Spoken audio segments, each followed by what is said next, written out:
I woke up from a coma 3 weeks after the accident, but I didn't open my eyes. At first, I wasn't even sure I was awake. Everything felt heavy. My body felt like it belonged to someone else. There was a constant beeping somewhere nearby, and the smell of disinfectant filled the air. My mouth was dry, my muscles ached, and every breath felt strangely difficult. I tried to move my fingers, but they barely responded. Then I heard voices. "How much longer do we have to wait?" a woman asked. I recognized that voice immediately. Vanessa, my stepmother. "Relax," another voice replied. "The doctors still don't know when she'll wake up." My father's voice, a chill ran through me. I wanted to open my eyes right then. I wanted to tell them I could hear every word. But something in Vanessa's tone stopped me. 3 weeks, Richard. 3 weeks. The lawyers are already asking questions. We're handling it. No, we're not handling it. That trust is worth millions. If she wakes up before everything is transferred, we're finished. My heart nearly stopped. Trust? Transferred? What were they talking about? I forced myself to stay perfectly still. Years earlier, when my mother died from cancer, she left everything she owned in a trust for me. Properties, investments, company shares. She had spent years building a successful business, and before she passed away, she made sure I would be financially secure for life, at least. That's what she believed. Apparently someone had other plans. Vanessa lowered her voice, but I could still hear every word. If she never wakes up, everything becomes much easier. Silence filled the room. Then my father sighed. "Don't say things like that. But you're thinking it." Another long silence. I felt sick. This wasn't a misunderstanding. This wasn't grief. These people were discussing my future while assuming I couldn't hear them. Vanessa continued. "The paperwork is almost complete. Once Hargrove signs off, the accounts move under temporary family management. After that, it's only a matter of time, and if she wakes up, then we deal with it." The coldness in her voice terrified me. I had known Vanessa for nearly 12 years. She married my father 2 years after my mother's death. She always acted supportive in public, caring, concerned, loving. Now I was hearing the real version, and it was worse than anything I could have imagined. A few minutes later, a door opened, footsteps entered the room. Vanessa instantly changed her tone. "Poor thing," she said dramatically. "I just wish she'd wake up." My stomach twisted, a nurse answered politely. "We're still monitoring her condition." Vanessa sniffled as if she were crying. The performance was so convincing it made me angry. If I hadn't heard the conversation myself, I would have believed her. The nurse checked my monitors while Vanessa and my father continued acting like devastated family members. A few minutes later, they finally left the room. The moment the door closed, I felt myself trembling. My entire life had changed in less than 10 minutes. I couldn't trust my father. I couldn't trust my stepmother, and I had no idea how much damage they'd already done. Hours passed, doctors came and went, machines beeped, the hospital settled into its nighttime rhythm. I stayed silent, I listened, and I learned. Throughout the evening, my father made several phone calls from the hallway. He thought I couldn't hear him. Unfortunately for him, hospital walls were thinner than he realized. I heard names, lawyers, financial managers, bank representatives. Most importantly, I heard one name repeated over and over again. Hargrove. Whoever Hargrove was, he seemed to be the key to everything. Around midnight, a nurse entered my room again. This time it was someone different. She moved quietly around the bed, checking equipment and updating charts. As she adjusted my IV line, I felt my finger twitch involuntarily. It was a tiny movement, barely noticeable, but she froze. For several seconds, she stared at my hand, then she leaned closer. Very carefully, she whispered, "If you're awake, don't react." My pulse nearly exploded. The nurse glanced toward the hallway before looking back at me, and then she said something that made every hair on my body stand up. The nurse's words echoed in my head long after she walked away from the bed. I wanted to open my eyes immediately and demand answers, but instinct told me not to. Something was very wrong, and if Vanessa and my father truly believed I was still unconscious, that belief was my greatest advantage. For the first time since waking up, I realized I wasn't completely powerless. They were speaking freely because they thought I couldn't hear them. If I revealed the truth too soon, that window would close forever. The nurse returned an hour later during another quiet stretch of the night. This time she moved even more carefully. I heard her close the room door before approaching my bed. "I know you're awake," she whispered. "You don't need to respond, just listen." My heart pounded so hard I thought she would hear it through the monitors. She explained that she'd noticed subtle changes in my reactions during her previous shift. Tiny muscle movements, slight changes in breathing whenever certain people entered the room. Nothing obvious enough for most people to notice, but enough for her to suspect I was conscious. Then she said something even more disturbing. Over the past week, she had witnessed unusual activity involving my medical records, requests for updates from people who weren't immediate family, repeated visits from a lawyer, conversations that always seemed to stop whenever hospital staff entered the room. She couldn't prove anything improper was happening, but her instincts told her something wasn't right.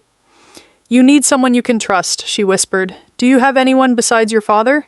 I stayed perfectly still, but inside my mind one name surfaced immediately: Patricia, my mother's attorney, the woman who had handled every legal matter for our family before my mother died. The nurse seemed to anticipate the answer. I found a name in your file, she said quietly. Patricia Monroe. Does that mean anything to you? Every nerve in my body screamed yes. Patricia had been one of my mother's closest friends. After Mom died, she'd remained involved in managing the trust, though I hadn't spoken to her much since leaving for college. The nurse paused before continuing. Good, then I'm going to make a phone call. The following day felt endless. Vanessa arrived early in the morning carrying flowers and performing her role as the devoted stepmother. She sat beside my bed holding my hand and speaking in a trembling voice about how much she missed me. If I hadn't heard her plotting the night before, I might have believed every word. My father arrived shortly afterward, looking exhausted but strangely tense. The moment they thought nobody was listening, their conversation shifted. Hargrove says we're close, Vanessa murmured. We need everything finalized before she wakes up, and if she doesn't, then there won't be a problem. I kept my breathing slow and steady. Hours later, another voice entered the room, a voice I hadn't heard in years. Patricia, even before she spoke, I recognized the confident sound of her footsteps. She greeted my father politely, but there was an edge beneath her calm tone. After a few minutes, she asked to speak with him privately. Their conversation moved into the hallway, but I could still hear pieces of it. What exactly are you authorizing? Patricia asked. Routine trust management. Interesting. Because the documents I reviewed suggest something very different. Silence, then my father's voice was hardened. You don't know what you're talking about. Patricia didn't sound intimidated. I know exactly what I'm talking about. For the first time since waking up, hope flickered inside me. Someone was fighting back. That evening, after visiting hours ended, Patricia returned alone. The nurse accompanied her. The room was quiet except for the steady rhythm of the heart monitor. Patricia pulled a chair beside my bed and spoke softly. I know you can hear me. A tear almost escaped from beneath my closed eyelids. She continued carefully, explaining that the nurse had contacted her the previous night. Since then, she'd spent hours reviewing trust documents, financial records, and recent authorization requests. What she found alarmed her. Someone had been attempting to move control of major trust assets through a series of emergency provisions designed for incapacitated beneficiaries. Patricia's voice remained calm, but I could hear anger beneath the surface. They think you're helpless, she said. That's their mistake. Then she revealed something that changed everything. The trust contained protections that most people didn't know existed. Layers of authorization, independent reviews, safeguards my mother had personally requested years earlier. Those safeguards were now slowing the transfer process and creating problems for whoever was trying to seize control. Patricia paused. But they're moving faster now. We don't have much time. For several moments nobody spoke. Then I heard papers being placed on a table. Lots of papers. Legal documents, evidence. A plan was already forming, and just before leaving the room, Patricia said something that sent a wave of relief through my body. By tomorrow morning, we're going to stop them. But neither of us knew that the next morning would bring a confrontation none of us were prepared for. The next morning began with an unusual tension hanging in the air. Even before anyone entered my hospital room, I could sense something had changed. Nurses were moving faster. Conversations in the hallway sounded more urgent. Around 8 o'clock, I heard familiar footsteps approaching. Vanessa entered first, followed by my father. Unlike previous days, neither of them spoke immediately. They seemed nervous. Then Vanessa finally broke the silence. Did Patricia contact you? My father exhaled heavily. Yes. What did she say? Enough to make me uncomfortable. A long silence followed. For the first time since waking up, I detected genuine fear in their voices. Vanessa lowered her tone. Do you think she knows? I don't know what she knows. Then why did she request copies of every trust authorization? Because she's Patricia. The answer clearly didn't reassure either of them. I lay motionless beneath the blanket, listening carefully as their anxiety grew. The confidence they'd shown only days earlier was disappearing. Whatever Patricia had discovered was creating serious problems for them. An hour later, the room door opened again. This time it wasn't Vanessa. It was Patricia, and she wasn't alone. Several people accompanied her, including another attorney and a court-appointed financial investigator. The atmosphere in the room changed instantly. Even without opening my eyes, I could feel the shock spreading through everyone present. What is this? My father demanded. Patricia's voice remained calm. A review. A review of what? The trust. My father's tone hardened. You have no authority to do this, actually, Patricia replied. I do. The investigator began asking questions. Documents were opened, dates were discussed, financial transactions were reviewed. One by one, details emerged that painted a disturbing picture. Over the previous 3 weeks, multiple attempts had been made to gain temporary control of trust assets, emergency authority requests, transfer authorizations, management restructuring proposals. Every document pointed toward the same outcome, removing control from me and placing it elsewhere. Vanessa tried to explain everything away as routine administrative procedures. My father insisted he was protecting family interests during a medical emergency. But the investigator wasn't convinced, neither was Patricia. Then came the moment that changed everything. Patricia produced a document nobody expected, a handwritten amendment signed by my mother just weeks before her death. The room fell silent. Even through my closed eyes, I could feel the tension. "What is that?" my father asked. Patricia answered immediately. "A Stage 3 authorization clause." Nobody spoke. Then she explained, years earlier, my mother had become concerned about exactly this type of situation. She worried about what might happen if I became vulnerable before reaching full control of the trust, so she instructed her attorneys to create additional protections. The clause was simple. If I ever became medically incapacitated, no major trust assets could be transferred, sold, reassigned, or managed without approval from 3 separate parties: the trustee, the trust attorney, and me. My father suddenly sounded panicked. "That's impossible. She's unconscious." Patricia didn't hesitate. "Exactly." The meaning hit everyone at once. Without my approval, nothing could legally move forward. Nothing. Every transfer request, every authorization, every restructuring attempt, completely frozen. Vanessa's voice cracked. "There has to be another option." "There isn't."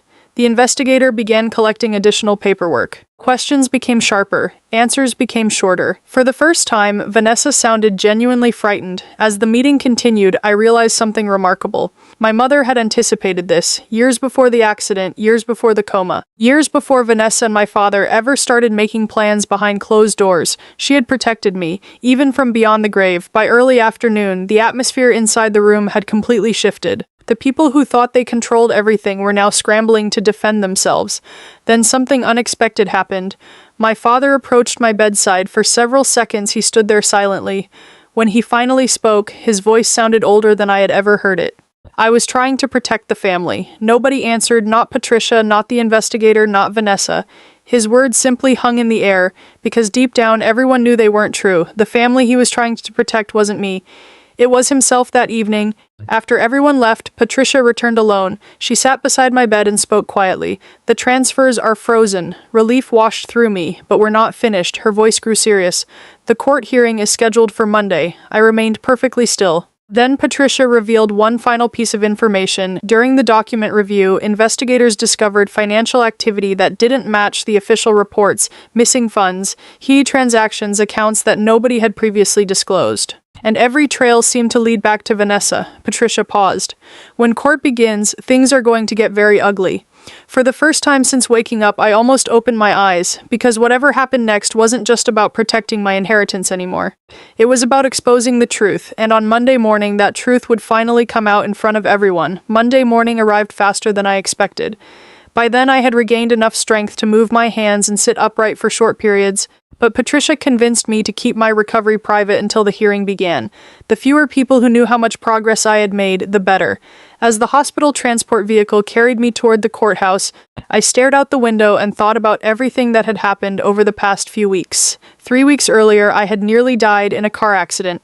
Then I woke up trapped inside my own body and discovered that the people I trusted most were already planning what to do with my money if I never opened my eyes. It felt unreal, like someone else's nightmare. Yet every document Patricia carried in her briefcase proved it was real. The courtroom was smaller than I expected, but the tension inside it felt overwhelming. Vanessa sat beside my father at the defense table. Both looked exhausted. Vanessa's confidence had completely disappeared.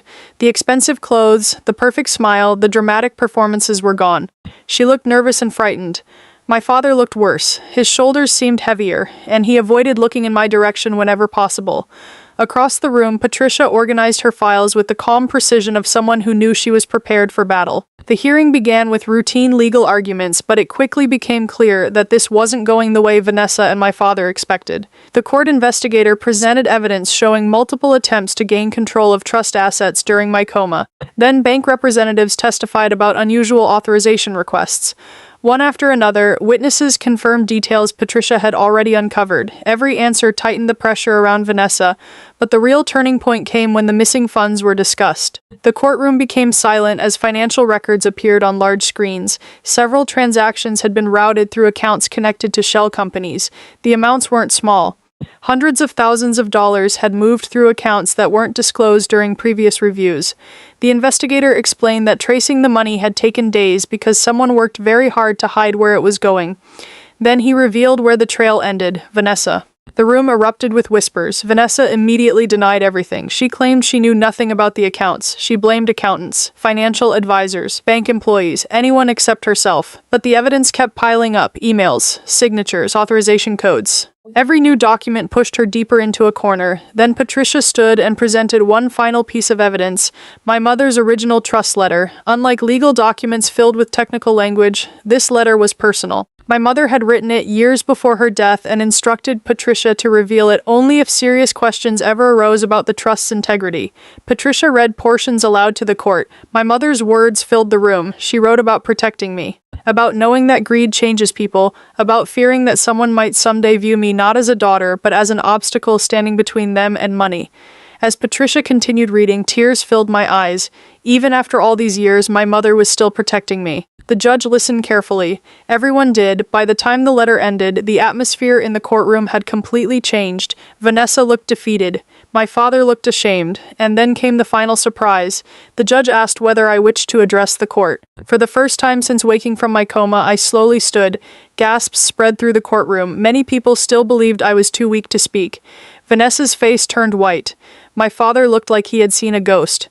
I walked carefully toward the front of the courtroom and spoke. I didn't scream. I didn't seek revenge. I simply told the truth. I described waking up in the hospital. I described hearing conversations they thought I couldn't hear. I described learning that people I loved were already planning my future without me. Every word felt heavier than the last. When I finished, the courtroom remained silent. The judge eventually ruled that all trust assets would remain under independent management until a full forensic investigation was completed. My father was removed from any position involving oversight of the trust. Vanessa became the subject of a formal financial fraud investigation. Several accounts were frozen immediately. Legally, the battle would continue for months, but emotionally, everything ended that day. A week later, I returned home, not my father's house, my home, one of the properties my mother had left for me. The first evening there, I sat alone on the back porch watching the sunset. For the first time in weeks, there were no lawyers, no investigations, no hospital machines, and no lies. Just silence, peaceful silence. My father called several times during the following months. Eventually I answered. Our relationship wasn't repaired overnight. In truth, it may never fully recover. Trust once broken doesn't magically return. But I listened. And for the first time in his life, he seemed willing to admit his mistakes instead of hiding behind excuses. Vanessa never contacted me again. The investigation against her continued, and several of the hidden accounts were eventually tied directly to her activities.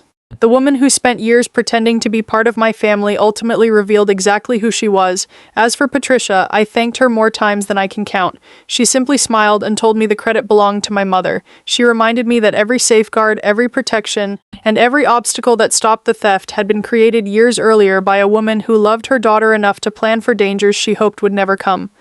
Sometimes I still think about that moment in the hospital when I first woke up but kept my eyes closed. At the time, I felt helpless. Now I realize it saved everything, because if I had opened my eyes too soon, I might never have learned the truth, and the truth changed everything. I think someone is trying very hard to make sure nobody knows you're awake.